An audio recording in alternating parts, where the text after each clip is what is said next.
Hello, my friends and family, and welcome back to another video.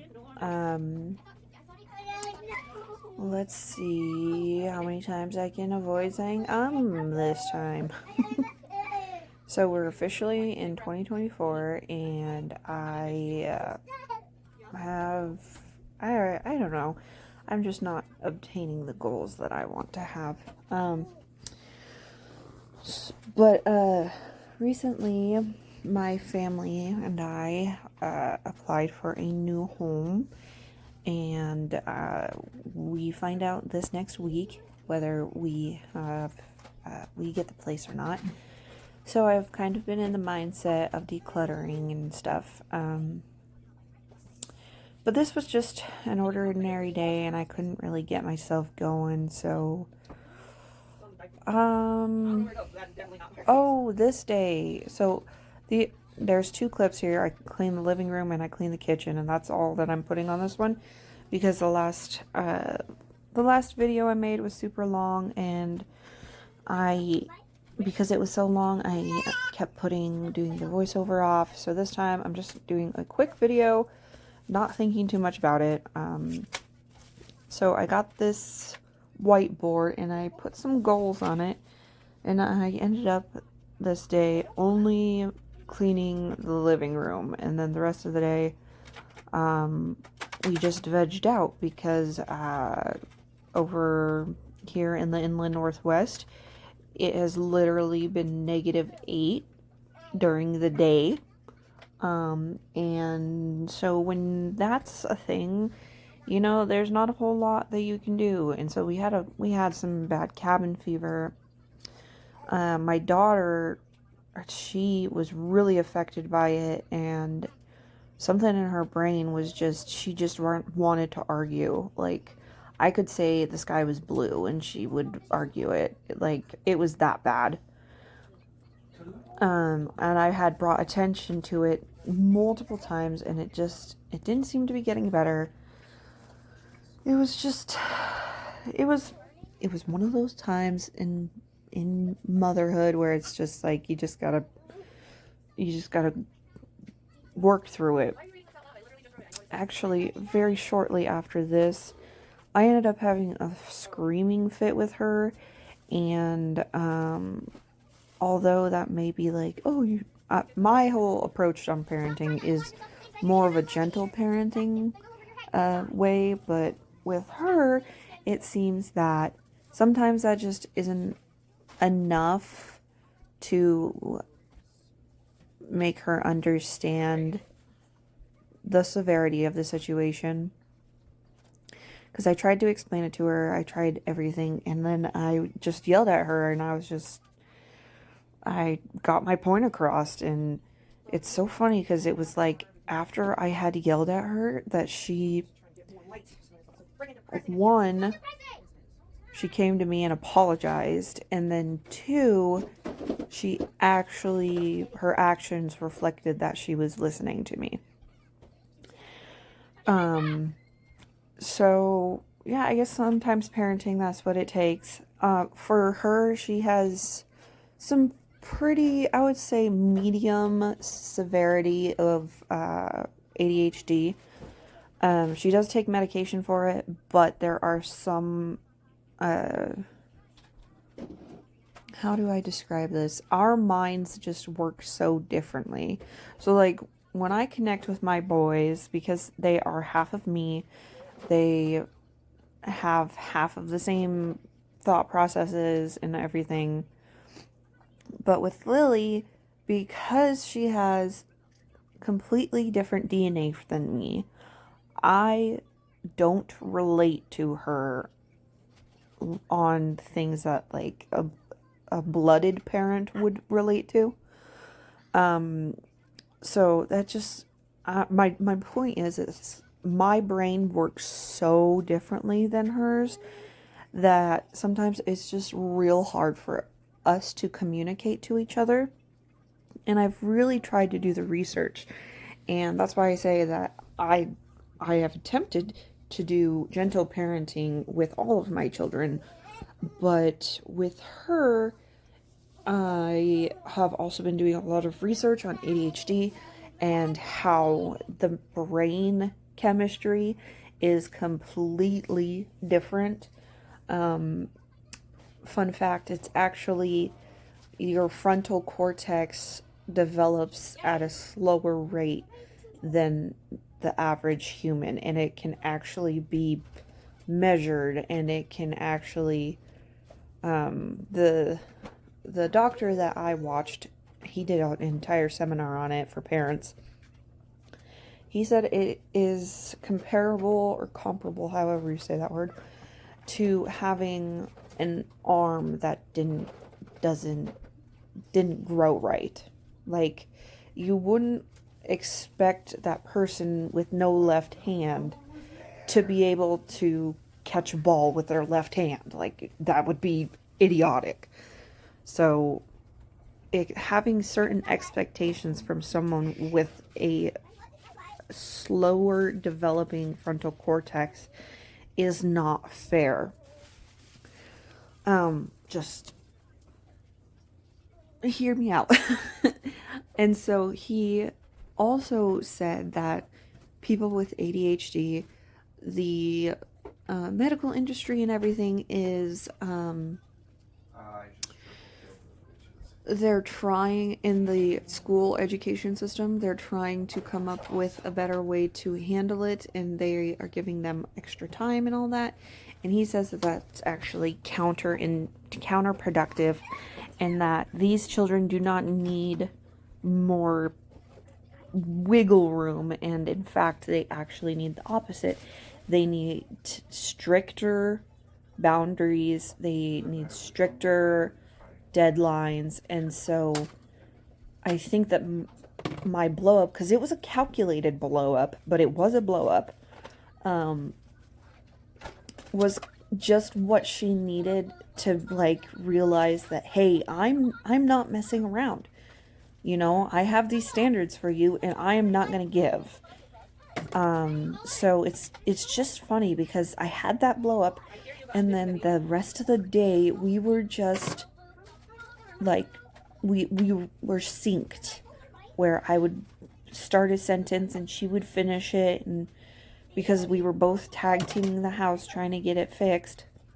So it's just, I don't know exactly where I'm going with this. It's just a part of motherhood that, you know, it's not written in a book, that sometimes you have to go out of your comfort zone and do something that is not necessarily glorified in the parenting realm, in the social media of parenting. And like I said, the whole holding her to a stricter standard, she will try, if you give her an inch, she will take a mile. And so I just don't give her an inch. I don't give her any leeway. I mean, obviously, if she makes a mistake, I'm like, hey, we're human. And like, she has anxiety that is paired with ADHD. And so I do teach her a lot of forgive yourself, and God loves you, and God died for your sins, and no one expects you to be perfect. But the biggest takeaway is that you look at your mistakes, you own up to them, because there is no other way to move forward, and you move forward. The whole saying of know better, do better, where, yeah. So, yeah, look, there I am in the corner. Was that? I don't know when it happened. I'll point it out if I notice it. But oh my gosh. So I left this whiteboard down, and then Ryder was obsessed with it, wanted to color. So I got him his own, because he's had his own on the back of it. It has the writing lines that are meant to help with, you know, practice writing. Totally bought that way prematurely. I was looking into it, and he shouldn't be utilizing that until like 5. And he's currently 2. 2.5 officially. But ever since I pulled those dang whiteboards out, he has been coloring on himself, the furniture, and just anything he can get his hands on. And luckily, it's just dry erase. So, it's not that big of a deal, but it's still super obnoxious. And I've actually put them both up by now. I had to wait until he went to bed because he loves coloring, and it's just frustrating because like he has crayons, and like I give him an outlet to draw because writing and having that fine motor skills is super important. But nothing goes, the way it's supposed to. And oh yeah, I think I'm over there arguing with her. I'm glad it was off screen because I look ridiculous when I yell because like I want her to know I'm serious, but then I always joke in the middle and I make a lot of ugly faces just so that I don't know. Oh jeez, looking at this. I was just trying to get her to hear me. She's so strong-willed, and she's going to be such an amazing woman, but right now she is so freaking hard to parent, and she's like on the cusp's edge of puberty, but she hasn't hit it yet, and it's already getting harder, and I'm just like, ugh. But I think that we're forging a good relationship, and one of the things with that is learning how to I watched this parenting thing where it's good, one, to argue with your children, and two, to have your children watch you argue with your significant other, because the idea that you're going to go about your life and never have a conflict with another adult is illogical. And the idea is that you just teach them how to stand up for yourself while being respectful, and how you can resolve conflicts. Because my parents never did that, and even now, my grandmother-in-law and my mother-in-law, anytime my husband and I get in a quarrel or just a little tiny, there's just a little bit of friction, they're like, oh, no, no, no. They've gotten a lot better. But when we very first got together, they were like, oh, no, no, no, no fighting, no fighting, no fighting. And I was just like, fighting is healthy. Fighting is how you get, stuff fixed. Oh, and Lyra was fixing her tablet because she was like, it was plugged in for more than 12 hours and it's still at 1%. I was like, dude, it's not plugged into the wall. So she's still a little bit mopey, but that's okay. And yeah, the arguing thing. I argue with my daughter. I had that type of relationship with my mom where we would get in yelling bouts of yelling at the top of our lungs, but my respect for my mother never wavered once. I always respected her, and if anything, being able to have those loud conversations, as I call them, it makes you respect them more because you're not trying to hide your emotions at all. And I think that's important with having people that are important to you. See, look at that. Not even 10 minutes goes by and she's jumping on me and she's back in a good mood. She's being overly silly because she's trying to make up for what she did, but the fact that her empathy is there, I couldn't be happier. And that's another thing with ADHD is that one of the things that you can struggle with as a person with ADHD is empathy. So a lot of times our conversations are, I changed the situation. Because with the arguing thing, I told her, this is the example I used. I told her, hey, you're in the mood to argue, and I am not. I'm not in the mental space. That this was the previous night, because the arguing had followed into the next day. I told her, I'm not in the mood to argue. You know, your father gets like this, and sometimes he wants to argue just to argue, and I'm not there right now. So if you are craving that type of interaction, please go talk to your father. And she threw a fit and was like, no. And she just wasn't understanding. And I was just, the example I used was, well, how do you like it when you don't feel like a hug and somebody comes up to you and forces a hug? And she said, I really don't like it. I don't like being forced to do something that I don't want to do. And I said, exactly. And that's what you're doing to me right now. So you need to figure out to do something. So that was me in my attempt to gentle parent, was to teach her the empathy behind it, of putting her in that position and explaining it to her. And logically it sat in her brain, but it did not sit. It didn't click for her. So she just needed an iron fist, and that's what I did. And literally, this was her attitude for the rest of the day. Like, she was mopey and argumentative and just a total brat, and then the rest of the day she was just her regular goofy self. And I love hanging out with her when she's her regular goofy self. It is such a joy. We have so much fun together, and it makes me so happy that she's my daughter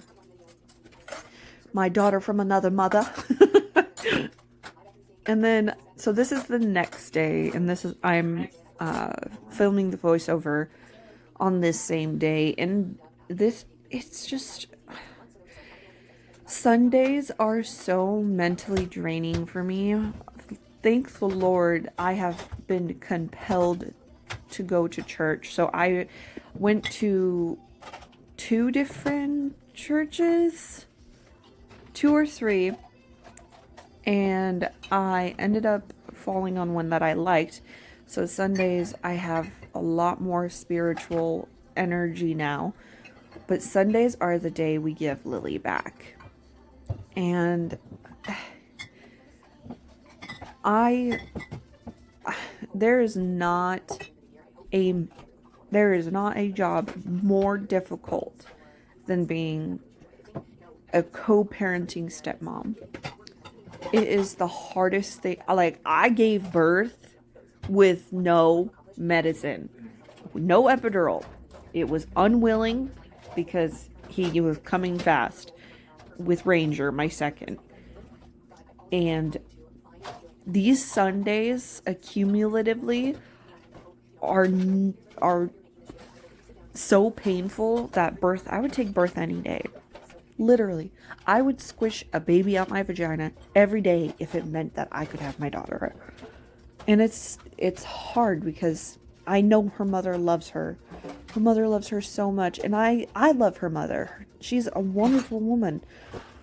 So it's like, I don't want to take her from her, but giving her up is so dang hard. Ugh, I'm tearing up just thinking about it. I bet you guys didn't realize that you're my own personal version of therapy. You thought you were coming here for cleaning hacks? Nope. Just parenting, venting, whatever.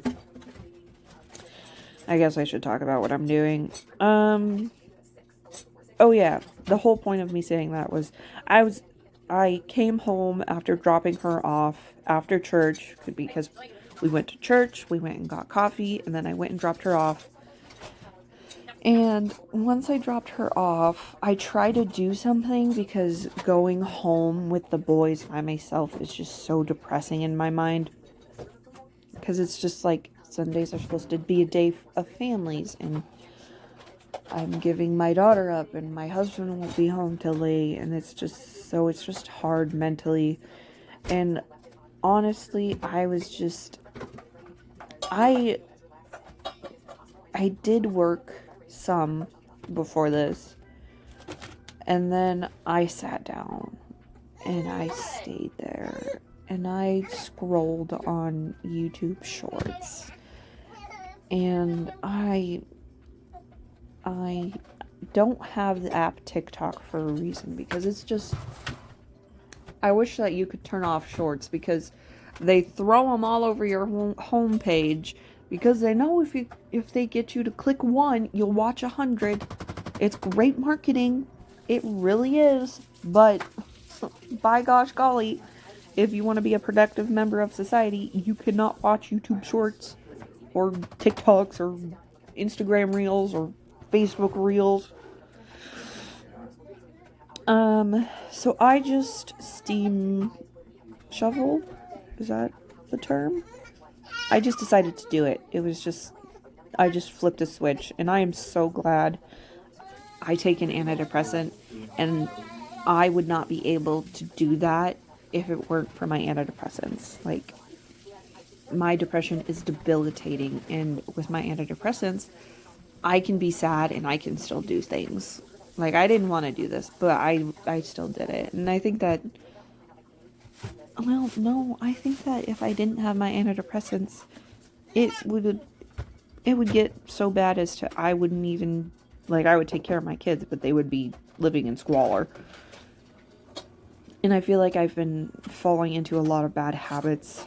So, you know, new year, new me.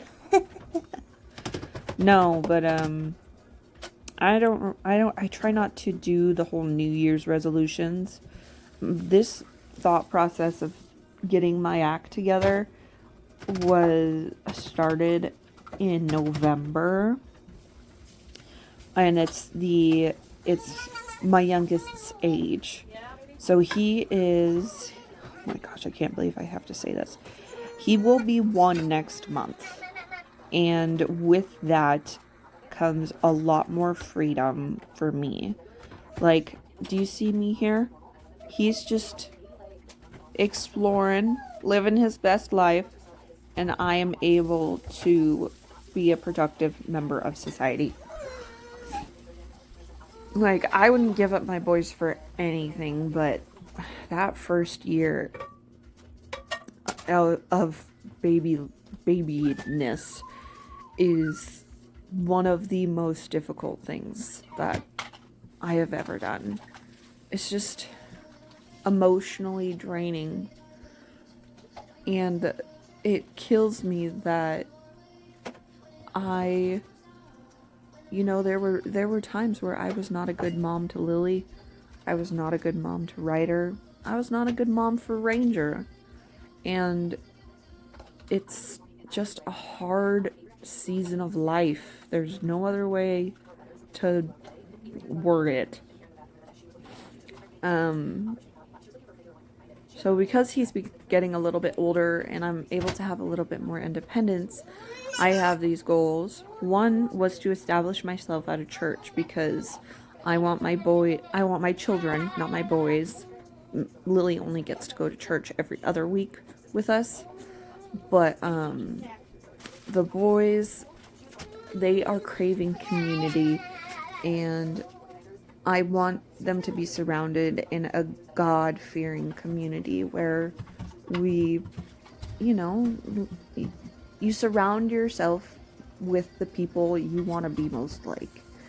And a lot of the people that I was hanging out with, they weren't God-fearing people, which, is fine. It's America, and you have every right to not be that way. But I just...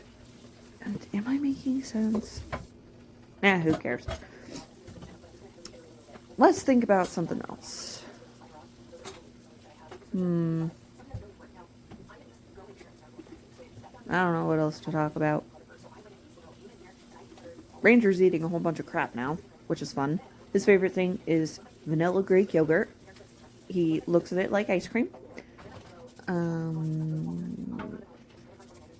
I immediately, after washing all of these dishes, put them away and cooked dinner and refilled the sink. So this clean kitchen literally lasted less than 5 minutes. It's fine. But it's just the way things go. The cycle of filth. You have to get rid of your old filth to fill it in with new filth, and that's okay. It's okay to not live in a perfectly set house. I have to remind myself, it's not that I can't live in a house that's not perfectly cleaned, but I have to remind myself that even if it's going to get messy again, it needs to be done.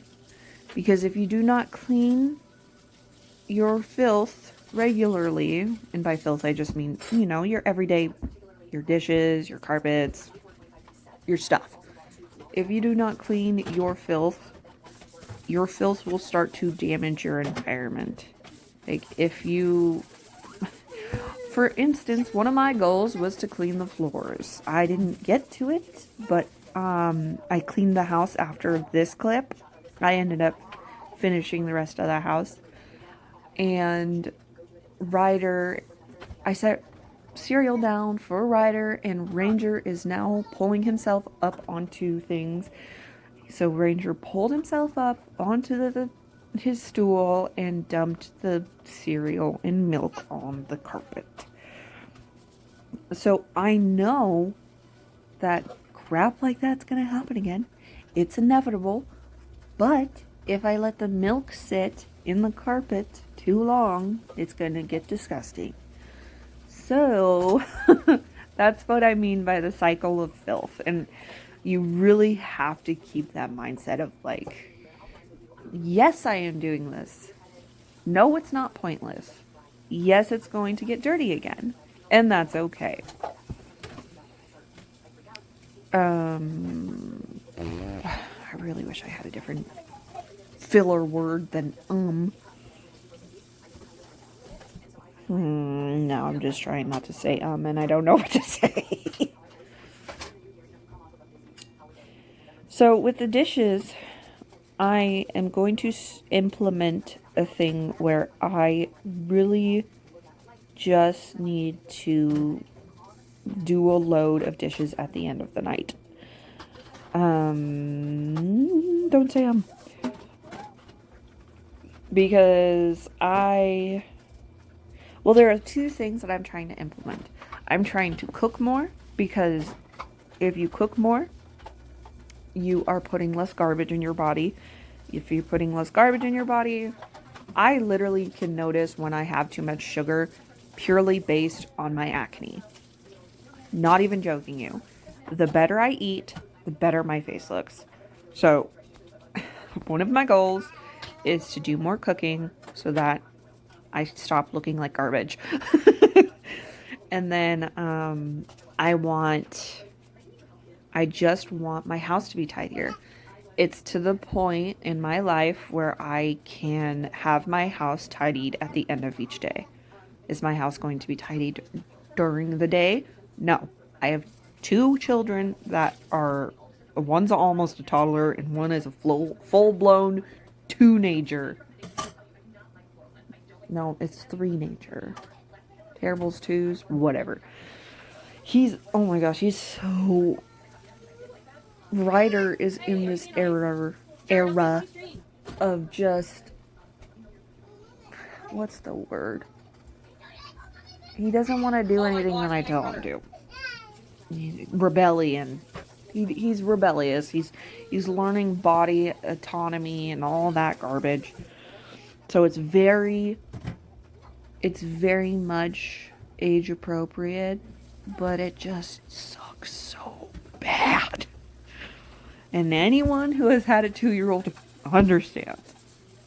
I think for girls it's 3, because literally the day Lily turned 3, we were experiencing what we are experiencing with Ryder now. But with Lily, when she turned 3, she had the vocabulary, and her mother was worried about her speech development because she had on almost a stutter. So she had her evaluated by a speech therapist, and the speech therapist said, no, she's actually about 2 years ahead of where she's supposed to be verbally. The reason she's stuttering is because her mouth can't keep up with her brain, because her brain is just that, what's the word, developed. So, and then with Ryder, I don't know if you know this, he actually is half blind, and it might be a little bit, so one of his eyes, he sees low to nothing. So he has little to no vision. We believe that he has sensitivity to light in that eye, but his what's it called? What is it called? His visual stem, his eyeball stem. He had optic nerve. There it is. His optic nerve isn't fully developed, and it's one of those things where it's not a progressive disease or anything like that. His optic nerve is too small. It don't work good. And he actually has optic nerve hyplasia. That is the medical term, which loosely translates down to an underdeveloped optic nerve. So in one eye, he has low to no vision, and the other eye, they can tell it's affected, but they can't tell the extremes of it because, oh look, this ranger was cranking up, and I was like, I just want to get this done. So I ended up strapping him on, and I took off his sweatshirt because if you've ever worn a baby, it gets very warm. Two bodies chilling out next to each other, it gets very hot for both mama and baby. So that's why I took his sweatshirt off. He's being well taken care of. Anyways, let me reel back to that giant whatever I was talking about. So because Ryder has, one, he's a boy, and two, because of this condition he has, he was unable to visually see your mouth moving and the speech coming out. So because of that, he has delayed speech. And we had a public educator, our state, Washington, provides extra public education resources for children with visual impairments. So we actually had a one-on-one teacher come and see us monthly and give us tips and tricks on what we can do to help accommodate him.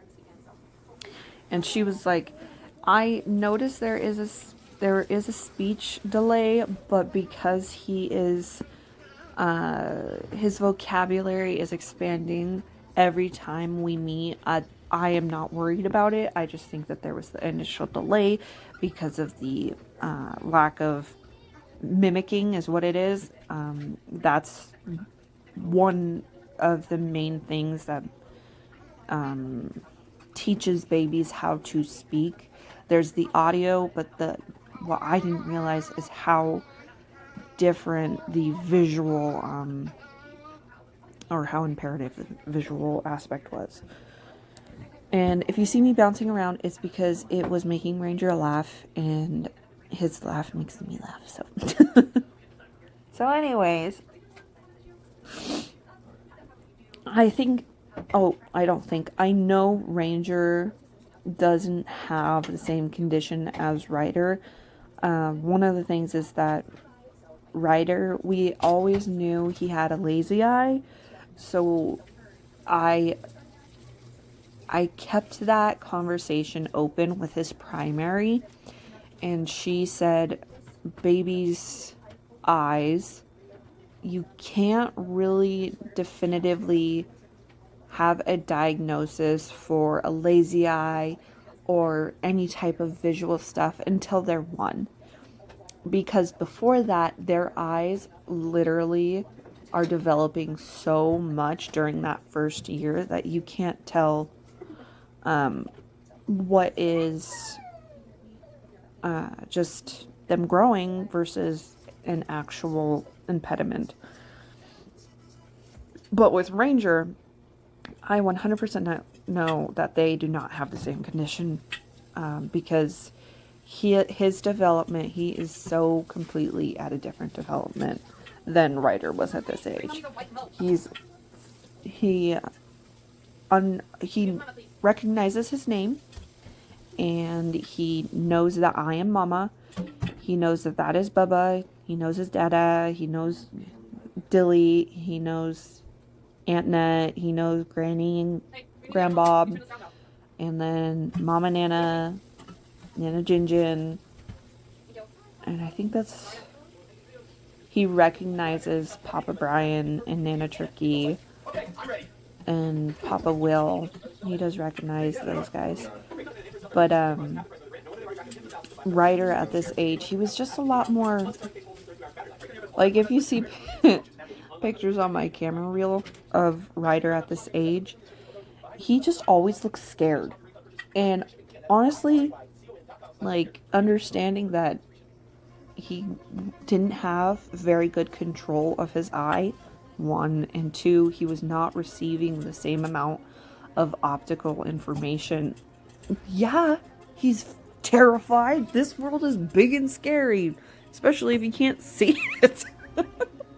So, yeah, when I look at his baby pictures, it always cracks me up. Oh, and this I had been putting off for a long time. I can't believe I haven't even addressed it. I call it my island. I know it's too small to be considered an island. What is it? A peninsula? That's what it is. And I have my decanted items up here, and it just gets musty, gusty, gross. So I was just cleaning that, and I was astounded at the difference this made with the energy in my area. Like, I'm all about energies and hippy dippy bowl crap, as my husband would say. But yeah, so it was just, it was very much spring cleaning, even though we're still in the dead of winter and this cold break. Oh my gosh, I think it's gonna break today. But yeah, it's been -8 during the day, -5 degrees Fahrenheit, not Celsius, Fahrenheit. So yeah. Anyways,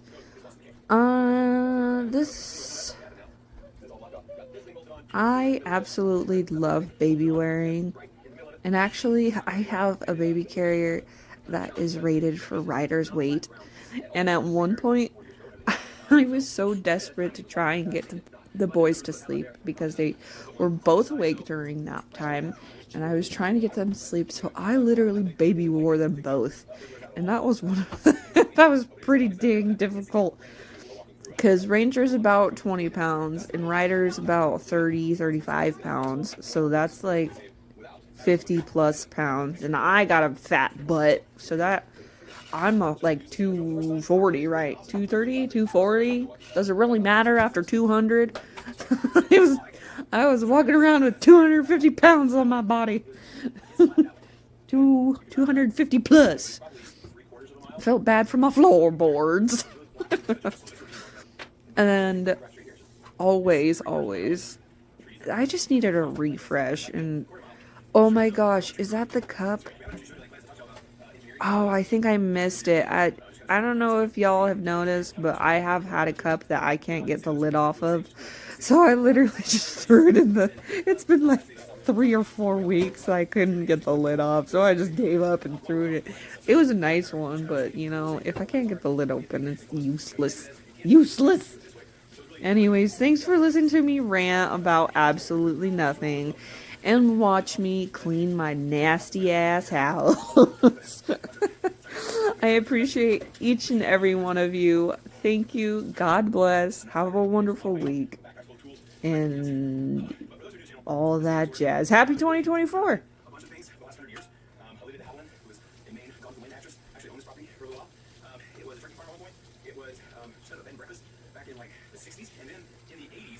70s is when they first turned it into a river ranch resort, kind of a family resort. It was called Guadalupe River Ranch Resort, and they did that through the 80s, 90s, and they shut down in the early 2000s. From the accounts I've heard in person and the reviews online, so the internet was in its infancy when this thing shut down, but there are some like Yelp reviews. They were just saying it was run down, it was kind of dingy and gross, and so basically it sounds like just wasn't well kept up after a while. No one really cared about it, no one really putting money into it. It just kind of started running down, and then they finally just closed it. And then it sat vacant, desolate for 20 years until I came along, just a boy and a dream to turn this thing back into what it once was, plus more. I want to make it just freaking awesome. I want it to be a beauty in the Texas Hill Country. I want people to come here from all around because you've seen it here. You saw the process where we took it from a neglected, old, run-down, rotten property and turned it back into something beautiful. I see the diamond in the rough here in Berry, Texas. And so I'm hoping that day by day on this channel, you will see me polish up this turd, and you'll see the diamond underneath as well. I want hiking trails out here. I want bike trails out here. I want horseback riding. I want longhorns racing. I want mini cows. Mini cows. How cool would that be? I think we would come and have like a really cool laid back Texas experience for those who have Texas experience, for those who live in the city, for those who live up north, where you're snowed in. I'm not here for winter. We are not snowed in.